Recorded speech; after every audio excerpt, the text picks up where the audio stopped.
السلام علیکم ورحمۃ اللہ وبرکاتہ۔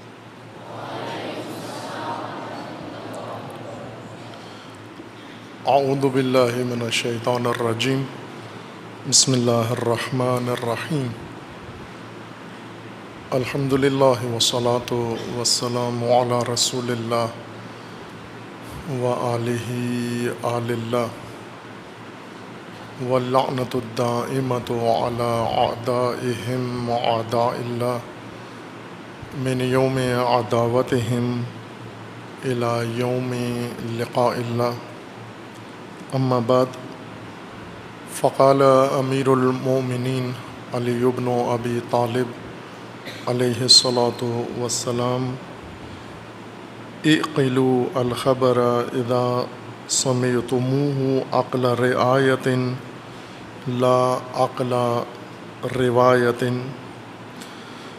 فإن رواة العلم کثیر ورعاته قلیل۔ امیر المومنین علیہ الصلاۃ والسلام کا قول گرامی اور فرمان نورانی، حکمت نمبر 98 نہج البلاغہ سے سرنامہ کلام قرار دیا ہے اس مجلس کے لیے، جس میں امیر المومنین علیہ الصلاۃ والسلام نے ایک بہت ہی نورانی حکمت بیان فرمائی ہے، تمام انسانوں کے لیے، بالخصوص مومنین کے لیے اور بالاخص طلاب علوم کے لیے اور علماء کے لیے۔ امیر المومنین علیہ الصلاۃ والسلام کا یہ فرمان جو تمام مخاطبین کے لیے ہے، تمام انسانوں کے لیے ہے، اور بالخصوص مومنین کے لیے اور بالاخص اہل علم کے لیے ہے۔ اس کا معنی یہ ہے کہ اعقلوا الخبر اذا سمعتموه عقل رعایت لا عقل روایت۔ جب آپ کے پاس کوئی خبر پہنچتی ہے، کوئی بات پہنچتی ہے، تو اسے سمجھو، تعقل کرو، فہم کرو اس کی، اور فہم بھی رعات کی طرح، رائی کی طرح، نہ راوی کی طرح۔ فہم راوی کے طور پر راوی کی ذہنیت سے خبر کو مت دیکھو، بلکہ رائی کی ذہنیت کے ساتھ خبر کو دیکھو، سمجھو، پڑھو۔ اس کے بعد امیر المومنین علیہ الصلاۃ والسلام نے ایک عام ضابطہ ذکر فرمایا ہے: فَإِنَّ رُوَاةَ الْعِلْمِ كَثِيرٌ وَرُوَاتُهُ قَلِيلٌ۔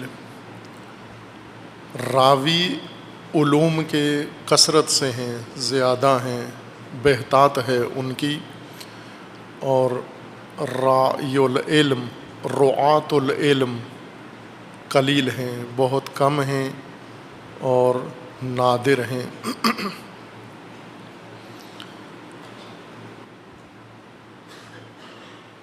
خبر کے متعلق امیر المومنین علیہ السلام نے یہ حکمت نورانی بیان فرمائی ہے، اور پہلے بارہا آپ کی خدمت میں عرض ہوا ہے، طلاب کی خدمت میں اور عام مومنین و جوانان کی خدمت میں، کہ حکمت کے مقابلے میں حماقت ہے۔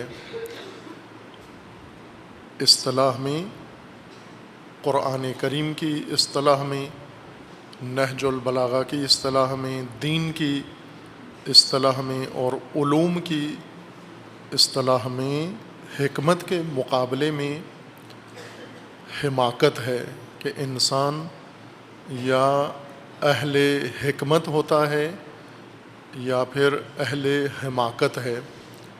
اگر حکیم نہیں ہے تو احمق ہے.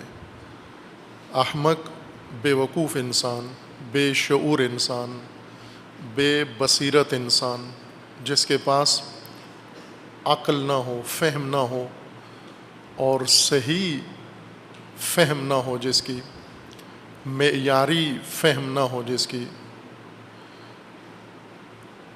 عقل سے مراد بھی عقل عملی ہے. یہ اصطلاحات بارہا بیان ہوئی ہیں اور ان کو تکرار کی ضرورت ہے تاکہ عام ہو جائیں، رائج ہو جائیں یہ اصطلاحات، اور ہماری روزمرہ گفتگو کا حصہ بن جائیں. ہم اپنی معمول کی بول چال میں دین کی اصطلاحات کو استعمال کریں، جس طرح ابھی ہم ثقافتی اصطلاحات کو، آبائی اصطلاحات و الفاظ کو اپنی روزمرہ بول چال میں استعمال کرتے ہیں. دین کو اور دینی الفاظ کو، دینی عبارتوں کو، دینی جملات کو، اور قرآنی اور روایات و احادیث، اور خصوصاً نہج البلاغہ کے الفاظ کو اتنی کثرت سے ہم ذکر کریں، مجالس کے اندر، منبر کے اوپر، دروس کے اندر، گفتگو کے اندر تکرار کریں کہ یہ ہر آدمی کی زبان پہ چڑھ جائیں، مانوس ہو جائیں یہ الفاظ، اور ان الفاظ کی مدد سے ہم اپنی مراد، اپنا ما فی الضمیر اور اپنے قلبی جو نیات ہیں، ارادے ہیں، وہ ایک دوسرے کو بتا سکیں. حکمت اردو میں اور اردو کی تاثیر میں، اردو سے متعلق دیگر زبانوں میں، حکمت قدیمی طریقہ علاج کو کہتے ہیں. پرانا روایتی طریقہ علاج، جس کو بعض اوقات یونانی طریقہ بھی کہتے ہیں، پنساری طریقہ بھی کہتے ہیں، جڑی بوٹیوں اور پھکیوں سے علاج، معالجہ، اس کو پاکستان میں اردو میں مقامی اصطلاح کے مطابق حکمت کہتے ہیں. قرآن کریم میں حکمت کو اہمیت کے ساتھ ذکر فرمایا گیا ہے. اللہ تعالیٰ کا فرمانا ہے، پیغمبر اکرم صلی اللہ علیہ وآلہ وسلم کو آپ لوگوں کو اللہ کی طرف اور اللہ کے راستے کی طرف دعوت دیں، اور وہ دعوت حکمت کے ذریعے ہو، موعظہ حسنہ ہو، اور جدال احسن. 3 اسلوب، 3 طریقے اور 3 روشیں اللہ تعالیٰ نے رسول اکرم صلی اللہ علیہ وآلہ وسلم کو بیان فرمائی ہیں. ادعو الی سبیل ربک بالحکمت والموعظۃ الحسنۃ وجادلہم باللتی ہی احسن.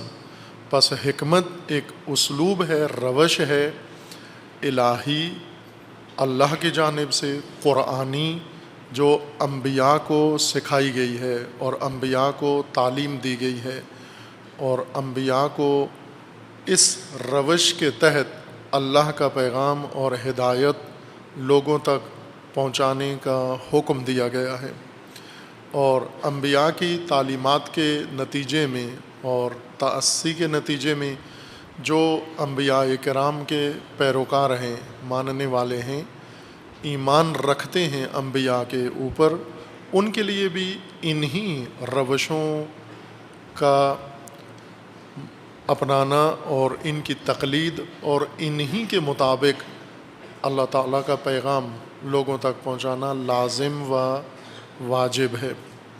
پس حکمت ایک عمومی دستور ہے اللہ تعالیٰ کا انبیاء کے ذریعے تمام پیروان انبیاء کو، اور دوسری طرف سے اللہ تعالیٰ کا فرمان ہے وَمَن يُؤْتَ الْحِكْمَةَ فَقَدْ أُوتِيَ خَيْرًا كَثِيرًا. جس کو اللہ نے حکمت عطا کر دی ہے اسے خیر و بلکہ خیر کثیر عطا کر دی گئی ہے. خیر کے اندر خود کثرت موجود ہے، لفظ خیر کے معنی کے اندر کثرت پائی جاتی ہے، اور اس کو مؤکد کیا گیا ہے خود کثیر کی قید کے ساتھ، صفت کے ساتھ، کہ حکمت خیر کثیر ہے۔ وہ شخص خیر کثیر کا مالک ہے جو صاحب حکمت ہو، جس کے پاس حکمت آ جائے۔ حکمت کا عملی مصداق قرآن کریم کی آیات ہیں، اللہ تعالیٰ کے فرامین ہیں، اور رسول اللہ صلی اللہ علیہ وآلہ وسلم کے نورانی اقوال ہیں، احادیث ہیں، روایات ہیں، اور ائمہ ہدیٰ علیہم السلام کے فرامین، اور بالخصوص امیر المؤمنین علیہ الصلاۃ والسلام کا کلام نورانی حکمت کے جامع مصادیق ہیں۔ حکمت وہ محکم، مستحکم، فیصلہ کن بات کو کہتے ہیں، جس کے بعد بات موضوع ختم ہو جاتا ہے، جس کے بعد بات کی گنجائش ختم ہو جاتی ہے۔ فیصلہ کن بات، محکم بات، مضبوط بات، جس کے ذریعے سے حق ثابت ہو جاتا ہے اور باطل ثابت ہو جاتا ہے، جس کی مدد سے صحیح ثابت ہو جاتا ہے اور غلط ثابت ہو جاتا ہے۔ اس قول کو حکمت کہا جاتا ہے۔ حکیم فیصلہ کن بات کرنے والا، اور اس کے مقابلے میں ہے احمق، نادان، جس کے پاس محکم، مستحکم اور فیصلہ کن قول نہیں ہوتا، بلکہ سنی سنائی بات، تقلیدی بات، تلقینی بات، تحقیق کے بغیر بات اور تبیین کے بغیر بات موجود ہوتی ہے۔ اسے پرکھے بغیر، سوچے بغیر، سمجھے بغیر، جانچے بغیر، ناپے بغیر، تولے بغیر دوسروں تک پہنچا دیتا ہے، یا کسی مجلس اور محفل میں اس کا اظہار کر دیتا ہے۔ یہ حماقت ہے، بے عقلی ہے اور بے خردی ہے۔ عقل عملی اگر انسان کے اندر ہو، عقل عملی منبع حکمت ہے، اور عقل عملی کی تربیت ہے ان نورانی حکمتوں کے ذریعے سے جو امیر المؤمنین علیہ الصلاۃ والسلام نے بیان فرمائی ہیں۔ مثلاً اگر کوئی شخص چاہتا ہے اس کے اندر عقل عملی پیدا ہو، عقل عملی قوی ہو، انسان کی ساری صفات قابل تقویت ہیں، قابل تضعیف بھی ہیں اور قابل تقویت بھی ہیں، یعنی جتنی صفات انسان رکھتا ہے یہ کمزور بھی پڑ سکتی ہیں اور یہ قوی اور مضبوط بھی ہو سکتی ہیں۔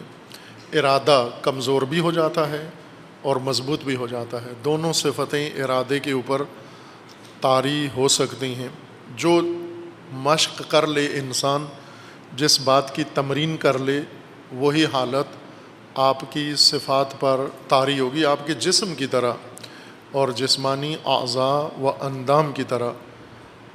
اگر آپ اپنے اجسام کی، اپنے بدن کی تقویت کریں، قوی ہو جائیں گے۔ اگر آپ اپنے بدن کو تقویت نہ کریں، تضعیف کریں، ضعیف اور کمزور و ناتوان ہو جائیں گے۔ اسی طرح انسان کی گفتگو ہے اور طرز گفتگو، قوت کلام بعضوں کے اندر کمزور ہے، اپنے دل کی بات نہیں بتا سکتے، ایک آدمی کو نہیں بتا سکتے، اور بتاتے ہوئے ان کے اندر کمزوری ہے، جھجک ہے، وضاحت نہیں کر سکتے اپنی ذہنیت کی۔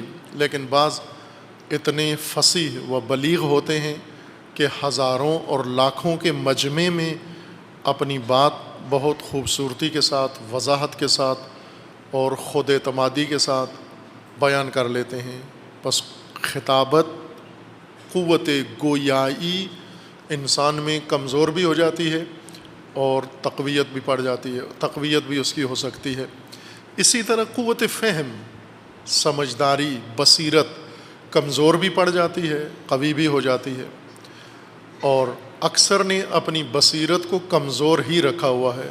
کمزور بصیرت انسان کے اندر ہو تو اہلیان لاہور کے بقول موجاں ہی موجاں، بے عقلی اگر ہو انسان کی کوئی پریشانی اور کھٹکا نہیں ہوتا، لیکن عقل مندی ہو، سمجھداری ہو، سوجھ بوجھ ہو، پھر انسان کے اندر سوچیں آتی ہیں، پریشانیاں آتی ہیں، چونکہ ہر چیز سمجھتا ہے، ہر بات سمجھتا ہے، ہر رنگ سمجھتا ہے، ہر شکل سمجھتا ہے، ہر ادا سمجھتا ہے، انسان اب لا محالہ تکلیف میں ہوتا ہے۔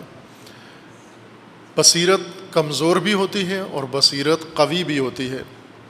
ہر چیز کی تضعیف و تقویت کا اپنا اسلوب و اصول ہیں۔ بصیرت کی تقویت کے لیے یہ حکمتیں ہیں امیر المومنین علیہ الصلاۃ والسلام کی۔ ان حکمتوں کے مطابق مشق کریں آپ، امیر المومنین کی حکمت لے کر پھر روزمرہ زندگی میں اس پر عمل کریں۔ یہی حکمت جو آج آپ نے سماعت فرمائی ہے، میں دوبارہ اسے پڑھتا ہوں، اس کی مشق ابھی سے شروع کر دیں۔ ابھی جو گفتگو آپ سنیں گے وہیں سے شروع کر دیں۔ ابھی جو سن رہے ہیں اسی گفتگو سے ابھی سے اس حکمت کی مشق شروع کر دیں۔ حکمت یہ ہے، اعقلو، تعقل کرو، سمجھو، فہم کرو۔ الخبر، یہاں خبر ہے لیکن آپ کلام، گفتگو، بات، مطلب عام چیز رکھ لیں۔ کوئی مطلب اگر آپ کے سامنے پیش ہوتا ہے تو سمجھو اس کو، صرف سنو نہیں، سمجھو اس کو۔ اذا سمعتموہ، جب بھی کوئی خبر سنو، کوئی بات سنو، کوئی مطلب سنو، کوئی معنی سنو، کوئی جملہ، کوئی عبارت سنو، اس کو سمجھو یہ کیا کہا جا رہا ہے۔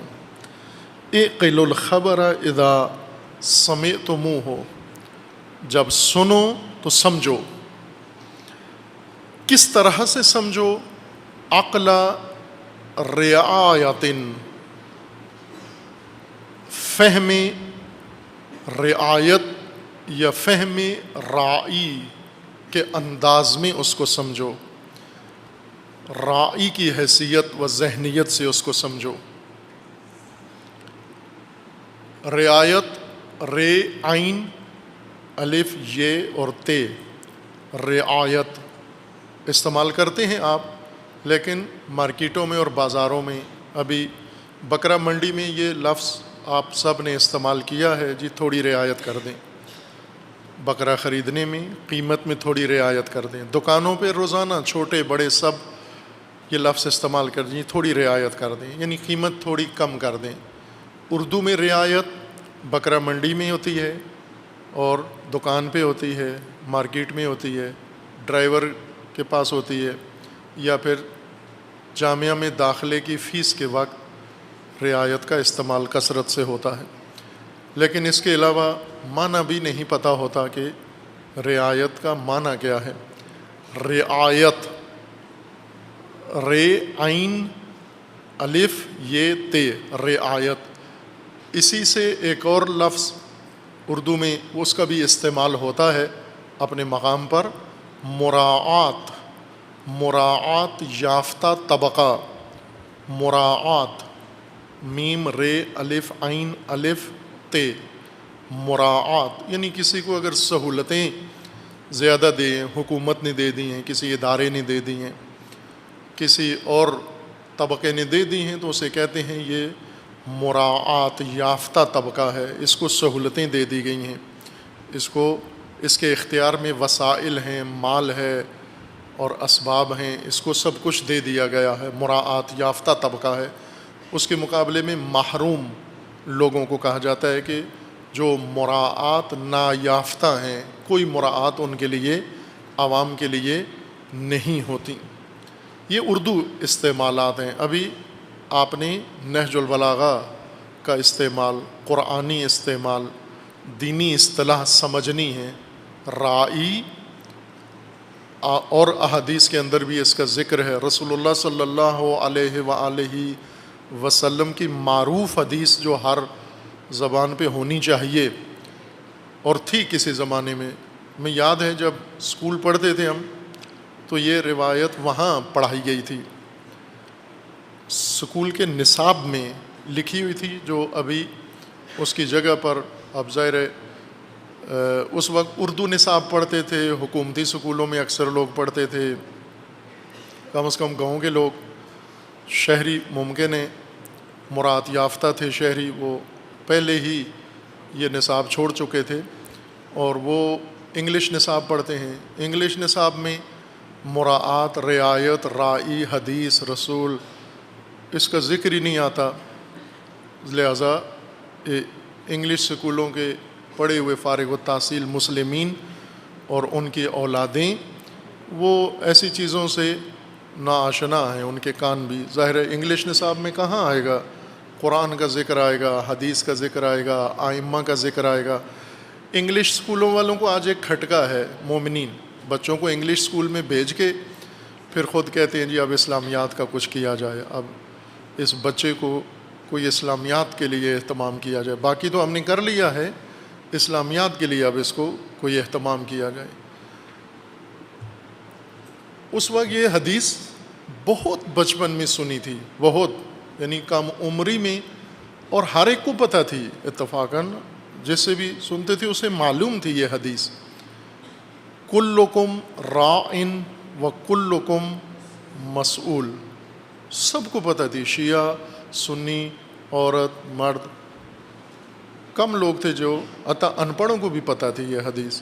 یعنی اس کا مطلب ہے کثرت سے بیان کی جاتی تھی، یا نصاب میں ہونے کی وجہ سے، جیسے لب پہ آتی ہے دعا بن کے تمنا میری، یہ سب کو یاد ہوتی ہے چونکہ نصاب کا حصہ ہے اور سب کے ذہنوں میں ہے. نصاب سے ہٹا دیں تو کسی کو پتہ بھی نہیں ہوگا کہ لب پہ کیا آتا ہے. انسان کے دعا آتی ہے یا گانا آتا ہے یا کچھ اور چیز آتی ہے، گالی آتی ہے. پہلے لب پہ دعا آتی تھی تمنا بن کے، ابھی لب پہ کچھ اور چیز آتی ہے تمنا بن کے.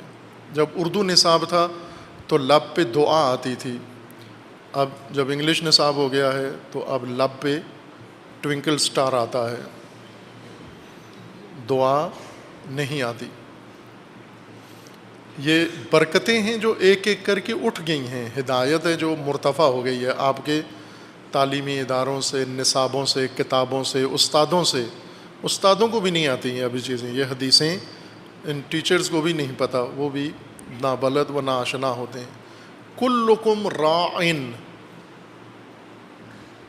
راعن یعنی راعین، راعین، راعن، اور معنی بھی سب کو پتہ تھا. تم میں سے ہر ایک کیا ہے؟ کلکم راعیون ہے اصل، کلکم راعیون، کلکم مسئولن. راعی یہ کو ہٹا دیا تو راعن، یہ کے احترام میں زیر لکھ دی وہاں پر، راعن ہے، راعیون تھا. ہر ایک تم میں سے راعی ہے. راعی ہے یعنی کیا ہے؟ تم میں سے ہر ایک راعی ہے. رسول اللہ کا فرمان ہے، آپ کے اپنے رسول اللہ کا، پیارے حبیب جن کی نعتیں سب کو یاد ہیں، ان کا یہ فرمان ہے. جن کی کملی میں چھپ کے آپ چلے جائیں گے، جنت چلے جائیں گے. یہاں بھی ان کے قریب نہیں جائیں گے، اور جنت میں جا کے بھی ارادہ یہی ہے کہ پھر الگ ہو جائیں گے کملی سے نکل کے، پھر ہم اپنے عیش عشرت میں لگ جائیں گے. لیکن ناکے سے نکلنے کے لیے ضرورت پڑے گی ہمیں حضور کی اور امام کی اور اہل بیت کی. ناکہ ان کے بغیر نہیں عبور ہوگا نا. ناکے سے اس طرف بھی ان کی ضرورت ہے، ناکے پر بھی ان کی ضرورت ہے، ناکے سے اس طرف بھی ان کی ضرورت ہے. ان کے بغیر کہیں بھی چارہ نہیں ہے. وہ چارہ ساز دو عالم ہیں، دو گیتی ہیں. کلکم راعن، تم میں سے ہر ایک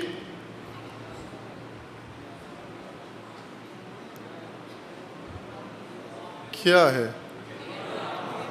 نگہبان ہے. شاباش، جنہوں نے نہیں کہا ان کو دیے شاباش. تم میں سے ہر ایک نگہبان ہے. اچھا معنی کیا ہے، تم میں سے ہر ایک نگہبان ہے، ہر ایک راعی ہے. یہ رسول اللہ کا رینک ہے، عہدہ جو آپ کو دیا گیا ہے. تم میں سے ہر ایک نگہبان ہے، ہر ایک فرد. کلکم، یہ رسول اللہ نے آپ کو عہدہ دیا ہے اللہ کے حکم سے باذن اللہ. تمام امت اسلامیہ، کلکم، عورت مرد چھوٹا بڑا سب تم میں سے ہر ایک راعی ہو. اب والدین کے نہیں ہو، والدین رسول اللہ کا دیا ہوا عہدہ واپس نہیں لے سکتے، یہ ذہن میں رکھنا ہے. جو اعزاز آپ کو اللہ نے دیا ہے وہ ماں باپ نہیں چھین سکتے. وہ چھیننا چاہیں منع کر دو، یہ نہیں لے سکتے آپ، چونکہ یہ اللہ نے دیا ہے، یہ آپ نے نہیں دیا. جو آپ نے دیا ہے وہ آپ واپس لے لیں، لیکن جو اللہ نے مجھے اعزاز دیا ہے وہ آپ واپس نہیں لے سکتے. اور یہ رسول اللہ کا فرمان ہے، کلکم راعن، کلکم، تم میں سے ہر ایک نگہبان ہو.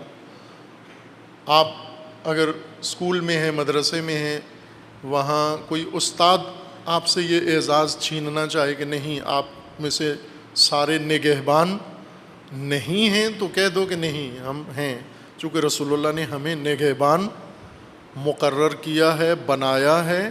اور ساتھ آگے بھی فرمایا ہے، کلکم راعن و کلکم مسئول، تم سب نگہبان ہو اور تم سے نگہبانی کے متعلق پوچھا جائے گا، جواب دہ بھی ہو. اس نگہبانی کے متعلق، اس رعیت کے متعلق فرد سے پوچھا جائے گا کہ تم نگہبان تھے، جس چیز کے نگہبان تھے کیا بنا اس کا، کہاں ہے وہ جو امانت تمہارے سپرد تھی، جو تمہاری نگہبانی میں چیز دے دی گئی تھی، جس کا تمہیں نگہبان بنایا تھا، اس کا کیا بنا، ضائع ہو گئی. کہاں تھے تم؟ نگہبان جواب دہ ہے، نگہدار جواب دہ ہے. اس حدیث میں امیر المومنین علیہ الصلاۃ والسلام فرما رہے ہیں کہ اعقلو، سمجھو، بات کو سمجھو. جب سنو تو آپ ممبر پہ سنتے ہو تو سمجھو اس کو، صرف سنو نہیں، سمجھو. اعقلو، بات جب سنتے ہو تو سمجھو اس کو. عقل رعایت، رائی کی، فہم کے طور پر، رعایت کی ذہنیت کے ساتھ، رعایت کے انداز میں اس کو سمجھو. لا عقل روایت، فہم راوی کے طور پر مت سمجھو، راوی کی حیثیت سے بات کو مت سمجھو. راوی ایک تو دریائے راوی ہے، لاہور میں بہتا ہے. جو ہی کہتے ہیں راوی تو لاہور میں مقیم یا لاہور کے مقامی، دونوں کے ذہنوں میں دریائے راوی آ جاتا ہے، لیکن یہ ظاہر ہے لاہور کی اصطلاح ہے. لاہور سے باہر راوی کا مطلب دریا نہیں ہے. دریا کے کنارے جو چیزیں ہیں وہ سب راوی ہی کہلاتی ہیں. مثلا ابھی اقوام ہیں، وہ اپنے آپ کو اقوام راوی کہتے ہیں. دریائے راوی کے ارد گرد جو لوگ رہتے ہیں وہ اپنے آپ کو راوی اقوام، راوی قبیلے اپنے آپ کو شمار کرتے ہیں، اور اس پہ فخر بھی کرتے ہیں، اعزاز بھی سمجھتے ہیں اپنے لیے. اب ظاہر ہے وضاحت خود انہی کے ذمہ ہے کہ راوی کے کنارے رہنے میں کون سا اعزاز ہے، اس کو وضاحت کرنی پڑے گی. انہوں اگر فخر کرتے ہیں تو فخر کی وجہ بتانی پڑے گی. ظاہر ہے اگر فخریہ بات ہے راوی کے ارد گرد رہنا تو بتانا پڑے گا دوسروں کو بھی، تاکہ دوسرے بھی جہلم سے نقل مکانی کریں، دریائے جہلم سے دریائے راوی کے ارد گرد آ کر بیٹھے. دریائے جہلم کے ارد گرد رہنے والوں کو نہیں سنا میں نے کبھی فخر کیا انہوں نے کہ ہم جہلمی ہیں، دریائے جہلم کے کنارے رہتے ہیں. ہم اقوام دریائے جہلم ہیں، لیکن دریائے راوی والوں کو سنا ہے کہ وہ فخریہ طور پر دعویٰ رکھتے ہیں، اور شاید اب انسانوں کو تو پتہ نہ پڑے گا انہیں میں کہ ان قبائل میں کیا خصوصیت ہے، بھینسوں میں ہے۔ راوی بھینس بہت مشہور ہے پنجاب میں، زیادہ دودھ دیتی ہے اور نخرے کم کرتی ہے، دیکھنے میں بھی اچھی ہوتی ہے اور دلتی بھی نہیں مارتی۔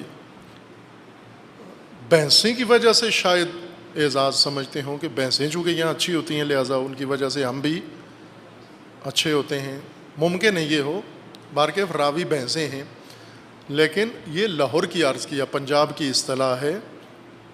راوی روایت سے ہے، روایت عربی لفظ ہے، عربی میں روایت کا مطلب، ابھی میں اس کے ان دونوں الفاظ کی فقہ اللغہ میں نہیں جاتا، وقت زیادہ گزر جائے گا اس میں اور اصل مطلب رہ جائے گا، وہ کسی اور موقع پر عرض کروں گا، وہ بھی ضروری ہے تاکہ ہمیں ان معانی اور الفاظ کی اساس و بنیاد کا علم ہو، لیے کہاں سے گئے ہیں۔ راوی کسی بات کو نقل کرنے والا، دوسروں کو بتانے والے کو راوی کہتے ہیں۔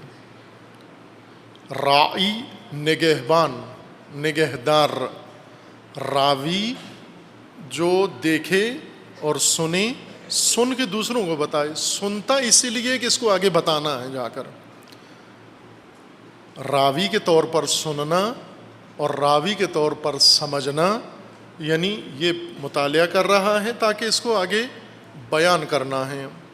جیسے عرض کیا تھا کہ اس کلام نورانی کے مخاطبین عموم ہیں، ہر انسان ہے، اور بالخصوص اہل ایمان اور بالاخص اہل علم، طلاب و علماء۔ امیر المومنین علیہ الصلاۃ والسلام گویا یوں فرما رہے ہیں کہ چونکہ اس کے نیچے جو تعلیل بیان کی ہے، علت مطلب کی بیان کی ہے کہ آپ راعی کے طور پہ سمجھو، راوی کی حیثیت سے مت سمجھو خبر کو، جو روایت حدیث آپ تک پہنچتی ہے تو راوی بن کر نہ اس کو پڑھو، راعی بن کر پڑھو۔ اس کے بعد فرمایا کہ فَإِنَّ رُوَاةَ الْعِلْمِ كَثِيرٌ، علم کے راوی بہت ہیں، وَرُعَاتَهُ قلیل، اور راعی رعایت کرنے والے بہت کم ہیں، اس لیے کہ رعایت کے لیے علم حاصل ہی کوئی نہیں کرتا، روایت کے لیے سب علم حاصل کرتے ہیں، پڑھتے ہیں باقاعدہ روایت کے لیے۔ بہت اہم نقطہ ہے، بہت بنیادی نقطہ۔ یہ حکمت ایک طالب علم کی تقدیر بدلتی ہے، بناتی ہے، طالب علم کو جہت دیتی ہے، طالب علم کو اپنے مقصود تک یہ حدیث، یہ حکمت نورانی پہنچاتی ہے۔ یہ حکمت وہ ہے جو پہلے دن طالب علم کو نصاب میں پڑھائی جانی چاہیے کہ علم حاصل کرنا ہے راوی کے طور پر نہیں بلکہ راعی کے طور پر، راعی کے طور پر علم حاصل کرنا ہے۔ تم نے علم حاصل کرتے ہیں، عموماً مطالعات بہت کرتے ہیں۔ ابھی محرم آ رہا ہے، مجالس کی تیاریاں شروع ہیں، تمام دنیا میں شروع ہیں، خصوصاً اہل خطابت جن کی بکنگ ہو چکی ہے اور کئی جگہ پر انہیں مجالس عشرے پڑھنے ہیں، خمسے پڑھنے ہیں، اور یا انہیں اپنا تعارف کروانا ہے، اپنی پرفارمنس دکھانی ہے، لوگوں کو مومنین کے سامنے جا کر جلوے دکھانے ہیں اپنی خطابت کے، پھر لوگوں نے ان کو منتخب کرنا ہے، پسند کرنا ہے، پھر اگلے سالوں کے لیے انہیں دعوتیں آئیں گی۔ یہ سارے محرم کے ایام سے پہلے بھرپور تیاریاں شروع کر دیتے ہیں، پڑھتی کتابیں پڑھتے ہیں اور دوسرے خطباء کی تقاریر سنتے ہیں اور نکتے تیار کرتے ہیں۔ سب کس لیے ہیں؟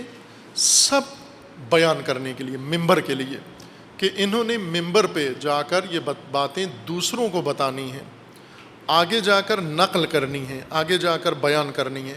یہ راوی کی حیثیت سے مطالعہ ہے۔ کوئی خطیب مطالعہ اس لیے نہیں کرتا کہ یہ پڑھ کر میں نے اس پہ عمل کرنا ہے، یہ پڑھ کر اس کو سمجھ کے میں نے اپنی مشکل کا رائے حل ڈھونڈنا ہے، اپنا دین سمجھنا ہے، اللہ کا فرمان سمجھنا ہے۔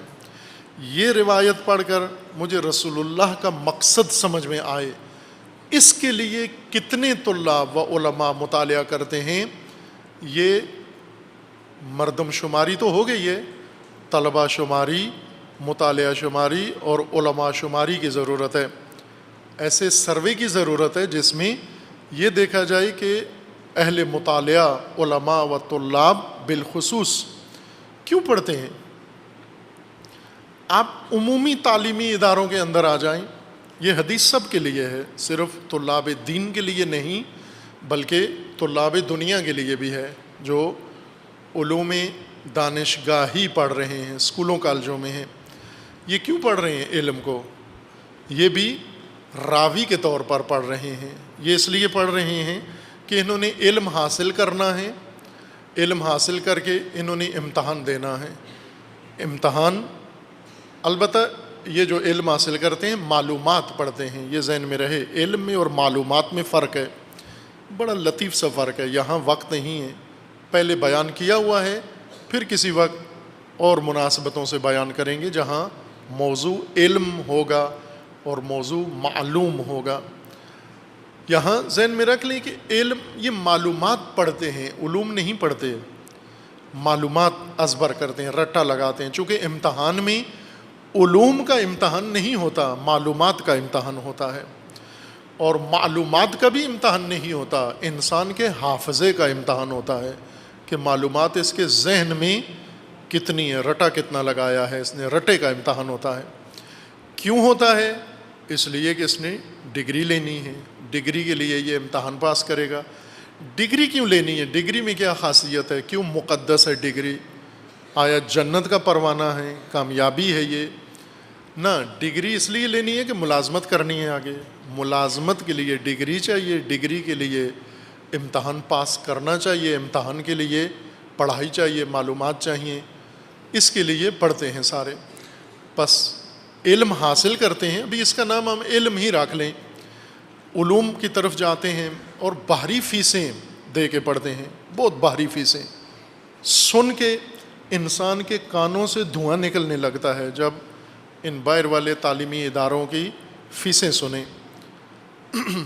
یہاں مدرسے میں فیس نہیں دیتے، فیس جیب میں ہوتی ہے لیکن نہیں دیتے۔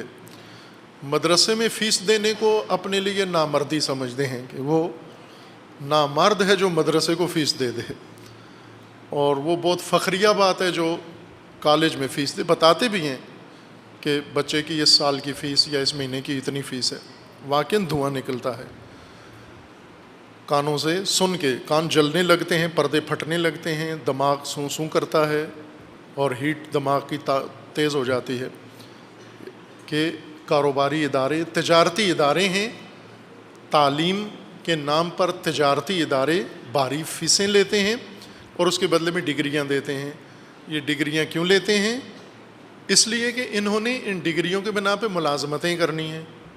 کوئی بھی، ہمارے پاس ایک بہت ہی اچھے ٹیچر ہیں، بہت قابل ہیں، بہت شریف النفس انسان ہیں، اور انہوں نے ظاہراً اقتصاد میں اعلیٰ تعلیم حاصل کی ہے، اور کام جو کرتے ہیں وہ ان کے علم سے مربوط نہیں ہو کرتے، کام ان سے کوئی اور لیا جا رہا ہے، ابھی میں شعبہ ان کا نہیں بتاتا۔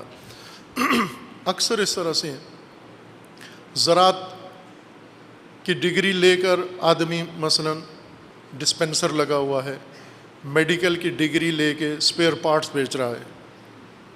یہ فرضی مثالیں نہیں ہیں، حقیقی مثالیں ہیں۔ میڈیکل کی ڈگری لے کے اسپیئر پارٹس گاڑیوں کے بیچتا ہے بندہ۔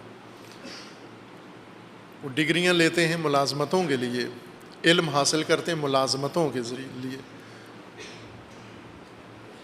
امیر المومنین فرماتے ہیں کہ علم، روات علم، یعنی علم کو آگے بتانے کے لیے، دوسروں کو سنانے کے لیے زیادہ علم حاصل کیا جاتا ہے، لیکن علم کو اپنی ذات کے اوپر نافذ کرنے کے لیے، رعایت کے لیے، اس کی نگہبانی کے لیے، اس پر عمل کرنے کے لیے، اسے اپنانے کے لیے یہ قلیل ہیں، بہت کم ہیں جو